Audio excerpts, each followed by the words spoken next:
I took this sketchbook to my trip last summer to New York City, and flipping through it brings back some good memories. I'm going to show you how I drew that in a minute.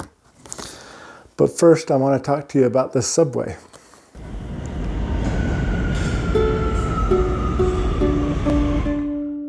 Subway cars can be really crowded, but we found one that was quite empty, and I was able to sketch this guy sitting at the end of the bench without much interruption.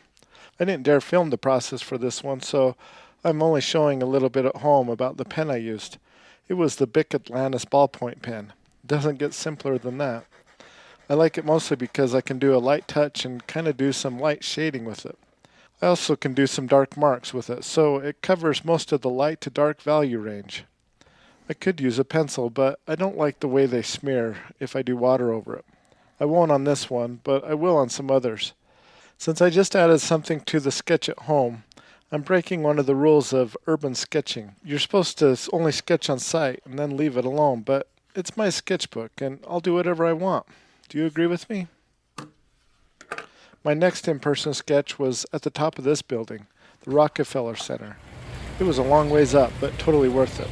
I was lucky and got to spend about 30 minutes at the top sketching a great view of the Empire State Building. But to keep it simple, I only used this pen and I only took pictures of the final product.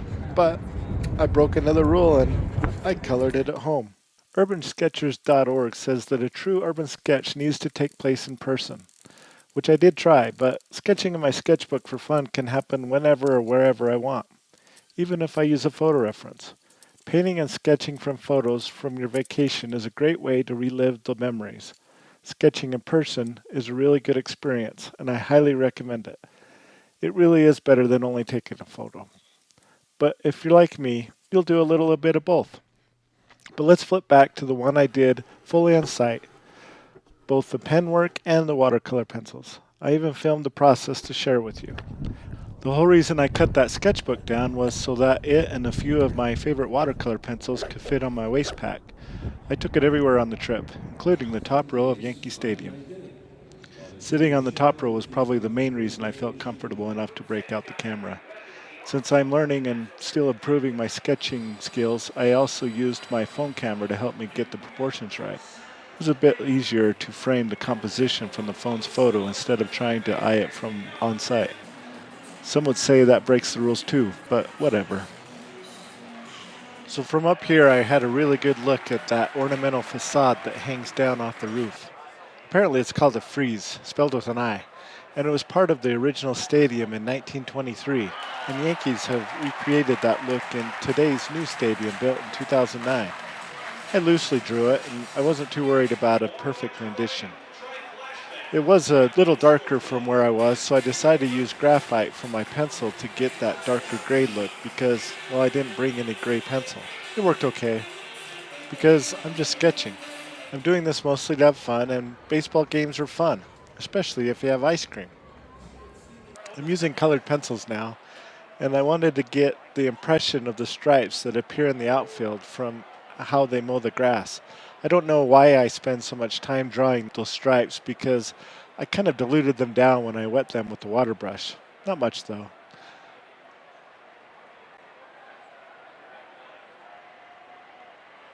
I like to test that water on my thumb before using it to make sure the water is flowing in the brush okay. I really like how it comes alive when you start wetting the watercolor pencils. It might be my favorite part. I kept the stripes on the grass okay, I guess, but I spent too much time trying to go around the players' white jerseys. I didn't do that very well. Oh well, worth a shot. Now I'm using some blue in the stadium seats to try to push the seats back away from the field. Kind of an atmospheric perspective with some cooler, bluer colors to indicate it's further in the distance. The warmer green grass will appear like it's closer to the viewer this way. I'll make some of the stadium seats darker in subsequent passes. But the light part I'm laying down now will serve to add variety as I model in the rest of the crowd. I'm also adding some colors and darker values to signs and other things that I'm observing. At one point, the displays running around the field were flashing yellow advertisements. Later on, they turned color, so I guess that happens. That foul post stayed yellow the whole time, obviously. Now I'm adding some colors and variations to represent the fans in the seats. Some dark colors and some lighter colors were present. I like that way of giving the impression of more detail without attempting to draw each and every seat or fan. That would be impossible. So now I'm dabbing it all with a brush because I want to stay sort of dotted and mottled. So the colors play off each other a bit. It was kind of fun to just see how the colors would spread. I like that too about watercolor. It does a thing of its own. The other thing I like about this particular sketchbook is the paper is fairly thick and it can take a fair amount of water before buckling, so that's good. Now I'm going back in with the pen to darken things up. The pen and watercolor combination works pretty good, and it totally is okay to go back and forth with them. I thought it would be good to darken up the balconies and terraces to give it more definition, and especially to build some of the shadows that were cast underneath the overhangs where the people go walk and buy their food and drinks and ice cream. There comes a point with every sketch that it's either not doing what you want it to do or you're surprised it did what it did. And at this point, I like both, so I'm calling it good. Like I say, sketching is a great way to make a trip memorable, and this was a memorable trip, and I've always wanted to sketch in the big city. Where would you most like to sketch? Let me know. Here's a playlist of some of my favorite places. Take a look.